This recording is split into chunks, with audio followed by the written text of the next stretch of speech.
રાજકોટની અંદર છેલ્લા કેટલાક સમયથી ચાલી રહેલો વિવાદ હવે એ ચરમસીમાએ પહોંચ્યો છે।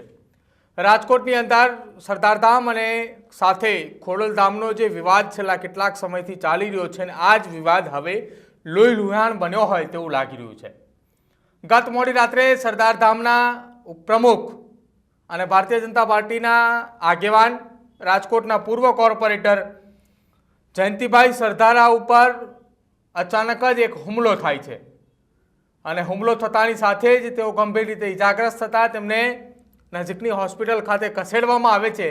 જ્યારે જયંતિભાઈ સરદારાને ત્યાં પૂછવામાં આવ્યું કે તમારા ઉપર આ હુમલો કોને કરવામાં આવ્યો તો જયંતિભાઈએ સીધો એ આક્ષેપ ખોડલધામના આગેવાન અને સાથે જૂનાગઢ ચોકી સોરઠ ટ્રેનિંગ સેન્ટરના પીઆઈ સંજય પાદરિયા ઉપર લગાવવામાં આવ્યો। જો કે આ ઘટનાની જાણ થતાં જ રાજકોટના પાટીદાર સમાજના અગ્રણીઓ આગેવાનો એ તમામ લોકો હોસ્પિટલ ખાતે પહોંચ્યા હતા અને એક સામાન્ય એવી બાબતની અંદર એ બોલાચાલીનું ઉગ્ર સ્વરૂપ પણ થયું અને જેના કારણે આ ઘટના બની। જો કે પાટીદાર સમાજના અનેક એવા આગેવાનોનું કહેવું છે કે આ બંને સંસ્થાઓનો વિવાદ નથી, આ બંને લોકોનો એ વિવાદ હતો કે જેના કારણે આ ઘટના બની છે। જયંતિ સરદારા એ સૌરાષ્ટ્ર ઝોનના સરદારધામના ઉપપ્રમુખ છે અને ગઈકાલે જ્યારે આ ઘટના બની ત્યારથી જ પોલીસ અધિકારીઓએ ઘટના સ્થળ ઉપર પહોંચ્યા હતા અને તપાસ હાથ ધરી હતી, કેમ કે જે જયંતિ સરદારા ઉપર હુમલો કર્યો હતો તે હુમલો કરનાર અન્ય કોઈ નહીં પરંતુ પીઆઈ સંજય પાદરિયા હતા કે જેને લઈને તપાસનો ધમધમાટ પણ શરૂ કર્યો। પ્રાથમિક તબક્કાની જાણ થતાની સાથે એક સીસીટીવી ફૂટેજ પણ સામે આવ્યા હતા। જો કે આ સીસીટીવી ફૂટેજની અંદર મવડી ચોક નજીક આવેલા પાર્ટી પ્લોટની અંદરથી બહાર આવ્યા બાદ આખી આ ઘટના બની હોવાનું સામે આવ્યું હતું। જ્યારે કેટલાક લોકોએ પાર્ટી પ્લોટની અંદર હાજર હતા અને હાજર રહેલા પાર્ટી પ્લોટના લોકોએ પણ જણાવ્યું કે અહીંયા થોડી એવી નાની એવી રકઝક થઈ હતી। જો કે રકઝક થયા બાદ પાર્ટી પ્લોટના મેઇન ગેટ સામે જ આ પ્રકારની એક માથાકૂટ થઈ હતી અને એ માથાકૂટના સીસીટીવી સામે આવતાની સાથે જ આખી ઘટના જે છે તેની ઉપરથી ચિત્ર સ્પષ્ટ થયું હતું।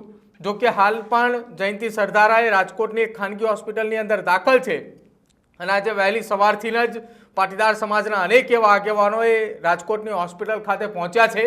આ પહોંચતાની સાથે જ રાજકોટના પાટીદાર સમાજના આગેવાનો જે છે તેમના પણ નિવેદનો સામે આવી રહ્યા છે અને આખા આ નિવેદનોની જ્યારે વાત કરવામાં આવે ત્યારે સમસ્ત પાટીદાર સમાજના અગ્રણી દ્વારા પણ નિવેદન આપવામાં આવ્યું અને તેમના નિવેદન દ્વારા કહેવામાં આવ્યું કે રાજકોટની અંદર આ પ્રકારના કોઈ સામાજિક ફાટા છે જ નહીં, રાજકોટની અંદર તમામ એ સુવ્યવસ્થિત ચાલી રહ્યું છે આવું તેમના દ્વારા નિવેદન આપવામાં આવ્યું હતું અને નિવેદન આપનાર અન્ય કોઈ નહીં પરંતુ સમસ્ત પાટીદાર સમાજના આગેવાન મુકેશ મેરજા દ્વારા નિવેદન આપવામાં આવ્યું હતું। તેમના દ્વારા પહેલાં એ નિવેદન શું આપવામાં આવ્યું એ સાંભળો। આ બાબત માટે હું કંઈ જાણતો નથી એટલે એમના માટે તો હું કંઈ તમને નહીં કહી શકું। પણ શું કહેશો, બે મોટી સંસ્થા છે પાટીદાર સમાજની અને બે વચ્ચે ક્યાંક ને ક્યાંક વર્ચસ્વની હાલ લડાઈ થઈ છે એવું પ્રકારનું અત્યારે લાગી રહ્યું છે। ના, એવું ના હોઈ શકે કારણ કે બંને સંસ્થાઓ પાટીદાર સમાજની છે, પ્રતિષ્ઠિત સંસ્થાઓ છે અને બંને સંસ્થાના કામ જુદા છે। ખાસ શું કહેશો, જે આક્ષેપ ચાલી રહ્યા છે આક્ષેપને લઈને શું કહેશો? જે આક્ષેપ અત્યારે ચાલી રહ્યો છે નરેશભાઈ માટે, આ ઘટનાથી હું કંઈ પરિચિત નથી એટલે મને એકચ્યુઅલી રીઝનની પણ ખબર ના હોય તો એના વિશે હું તમને કંઈ નહીં કહી શકું। તમે એ પણ વાત કરી કે આ બંને જે સંસ્થા છે તે પોતપોતાનું અલગ અલગ ક્ષેત્ર છે, કાર્યક્ષેત્ર, તો કઈ કાર્યક્ષેત્રમાં છે? ખોડલધામ છે એનું કામ મંદિર અને બીજી સામાજિક સેવાઓ છે અને જ્યારે સરદારધામ છે તો એમનું કેળવણીલક્ષી કાર્ય છે કે એ બંને વચ્ચે કોઈ કોમ્પિટિશન હોય એવું કંઈ છે જ નહીં। આપ સરદારધામ સાથે સંકળાયેલા છો, કેટલા વર્ષથી આપ સંકળાયેલા છો? વાસ્તવિકતા શું છે? અસલમાં શા કારણે આ વિવાદ ક્યાંક વકર્યો છે? અમે એક સમસ્ત પાટીદાર સમાજ ચલાવીએ છીએ અને બંને સમાજ સિવાયના કુર્મી સમાજ છે, અમીન સમાજ છે કે બીજા પાટીદાર સમાજના નાના નાના સમાજો છે, તમામને સાથે લઈ અને આ સંસ્થા ચલાવી છે। આમાં અમે ખોડલધામ, સરદારધામ, કેળવણીધામ જેવી અનેક સંસ્થાઓ પણ અમારી સાથે છે અને ક્યારેય અમને એવો અનુભવ નથી થયો કે કોઈ સંસ્થા પોતાના વર્ચસ્વ માટે કે કોઈ પોતે મોટું બનવા માટે કે કામની કોમ્પિટિશન માટે ના, ઇવન એકબીજી સંસ્થાઓ અમને હંમેશા મદદ કરતી રહી છે। અને આ પ્રકારની જે ઘટના ઘટી તો એનો સમાજને કઈ પ્રકારની અસર પહોંચશે, તમને શું લાગે છે તમારા મતે? ના, સમાજ તો હંમેશા સારું કરતો હોય છે અને કાર્ય સારું કરે છે. એટલે સમાજ તો હંમેશા સારું થાય એના માટે કાર્ય કરશે. સમાજ પણ આ જે ઘટના ઘટી એના કારણે સમાજ ઉપર કેટલી અસર પહોંચશે, માઠી અસર? આ ઘટના વિશે હું પરિચિત ના હોય એટલે તમને એ તો નહીં કહી શકું, પણ સરદાર પટેલ સાહેબે કીધું છે કે કોઈ પણ વ્યક્તિ સમાજની હોય, એમાં ખાસ કરીને પાટીદાર હોય, તો એ હંમેશા પોતે પોતાનું સારું કરવા માટે અને સક્ષમ બનવા માટે હંમેશા પ્રયત્નશીલ રહે છે. અને કદાચ ક્યારેક ભવિષ્યમાં કંઈ ભૂલ થઈ હોય તો એને સુધારવા માટે પ્રયત્ન કરે છે. હાલ તો રાજકોટની અંદર બનેલી આ ઘટનાની ચર્ચા એ ટોક ઓફ ધ ટાઉન બની છે. તમામ જગ્યાઓ પર આ ચર્ચાઓ ચાલી રહી છે અને આ જ ચર્ચાઓની વચ્ચે ખોડલધામના પ્રવક્તા જે છે હસમુખ લુણાગરિયા, તેનું નિવેદન સામે આવ્યું છે.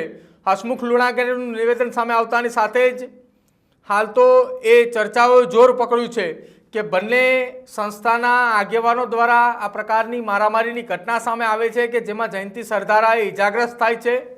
જોકે હવે ખોડલધામના પ્રમુખનું એ નિવેદન આવ્યું છે, ખોડલધામના પ્રવક્તાનું એ નિવેદન સામે આવ્યું છે કે એની અંદર તેને કહ્યું છે કે ખોડલધામ અને સરદારધામ વચ્ચે કોઈ વિવાદ નથી.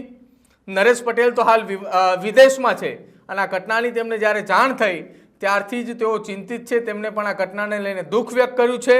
આ સાથે તેમણે કહ્યું છે કે નરેશભાઈની આવી કોઈ ઘટનામાં સંડોવણી પણ ના હોય અને આ બંને મિત્રોની અંગત અદાવત હતી, તેના કારણે આ ઘટના બની છે.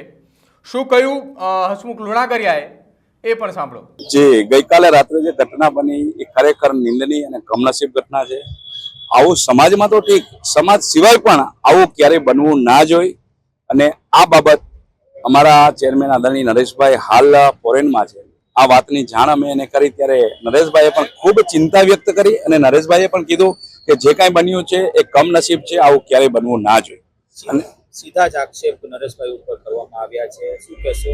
જી, નરેશભાઈ પર જે આક્ષેપ કરવામાં આવ્યા છે એ જયંતિભાઈ બોલ્યા છે, પણ એ જયંતિભાઈનો અંગત મામલો છે. જ્યારે નરેશભાઈ ક્યારેય કોઈનું અહિત કલ્પી પણ ન શકતા હોય ત્યારે હુમલા જેવી બાબતમાં નરેશભાઈ અને ખોડલધામ સાથે હોય અને એમના કહેવાથી થયું હોય તો એ વાત તો યોગ્ય નથી. એ જયંતિભાઈનો અંગત મામલો છે. નરેશભાઈ ક્યારેય આવું વિચારી બી ના શકે, ક્યારેય કલ્પી બી ના શકે.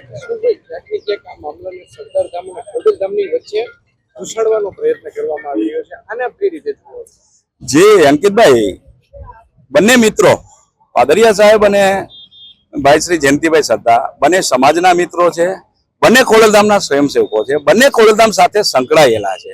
જયંતિભાઈ છે એ સરદારધામ સાથે પણ સંકળાયેલા છે. તો ખોડલધામ અને સરદારધામ બંને સંસ્થા સમાજની સંસ્થાઓ છે, સમાજના હિત, સમાજની ઉત્થાન માટેની એક્ટિવિટીઓ કરે છે. જ્યારે બંને મિત્રો ગઈકાલે કોઈ પ્રસંગોપાત એમને મળવાનું થયું, બંને વચ્ચે જે કાંઈ ચર્ચાઓ થઈ અને ચર્ચાના અંતે જ્યારે આ ઘટના બની તો હું માનું છું કે એમનો અંગત મામલો હોય, એમનો વ્યક્તિગત કાંઈ બી હોય, એમાં સરદારધામ કે ખોડલધામને એમને વચ્ચે લાવી અને સંસ્થાઓને બદનામ કરવાનો ઈરાદો હોય તો એ વસ્તુ યોગ્ય નથી. આમાં વ્યક્તિગત મામલામાં ક્યારેય બી કોઈ સંસ્થાને લાવવી ના જોઈએ.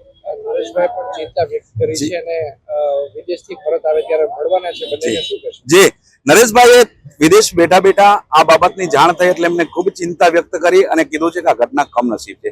જ્યારે ભાઈ હું ભારતમાં અને રાજકોટ આવું છું ત્યારે હું સમાજના અગ્રણીઓ સાથે બેસી આ બાબત ચોક્કસ વિચાર વિમર્શ કરીશું અને આ બાબત જે કંઈ હશે એમાં કરવું ઘટશે એ કરીશું અને ભવિષ્યમાં ક્યારેય બી આ બાબત ના બને એનું આપણે 100% ચર્ચા કરીશું.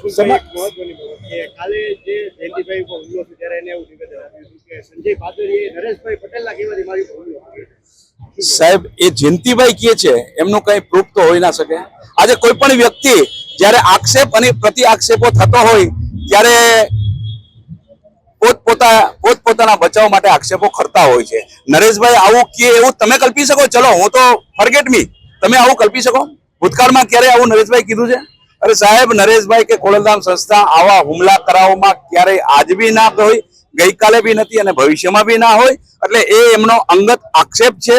સંસ્થાને આમાં ખોટું કઈ લેવા દેવા છે નહીં અને સંસ્થાને આમાં લાવી બી ના જોઈએ. તો હાલ તો રાજકોટની અંદર એ માહોલ ગરમાઈ ચૂક્યો છે કે બંને સંસ્થાના સામાજિક આગેવાનોએ બંને આમને સામને આવ્યા, મારામારી થઈ અને એમાં એકને ગંભીર રીતે ઈજાઓ પણ પહોંચી. હાલ તો ઈજા પહોંચતાની સાથે હત્યાની કોશિશ અંતર્ગત ગુનો નોંધીને પોલીસે વધુ તપાસ પણ હાથ ધરી છે. પરંતુ એ તપાસનો વિષય એ પણ છે કે બંને સંસ્થાના આગેવાનો આ પ્રકારે આમને સામને આવ્યા છે એ બંને સંસ્થાની છેલ્લા કેટલાક સમયથી ચાલી રહેલી એ વિવાદ છે કે પછી આ બંનેની અંગત અદાવત છે કે જેના કારણે આ બંને એકબીજાની સામે માથાકૂટ થઈ અને લોહી લુહાણ આખી આ માથાકૂટ બની? આપનું શું માનવું છે આ ઘટનાને લઈને? રાજકોટની આ ઘટના એ સરદારધામ અને ખોડલધામનો આંતરિક વિવાદ છે કે પછી પૂર્વ કોર્પોરેટર અને પીઆઈની વચ્ચે આ અંગત બનાવ હતો? જો આપ જાણતા હોય તો કમેન્ટ બોક્સની અંદર જરૂર જણાવજો. અમારી ચેનલ ન્યૂઝ રૂમને આપ આજે જ લાઈક કરજો, શેર કરજો અને સબસ્ક્રાઈબ કરવાનું ભૂલતા નહીં. નમસ્કાર.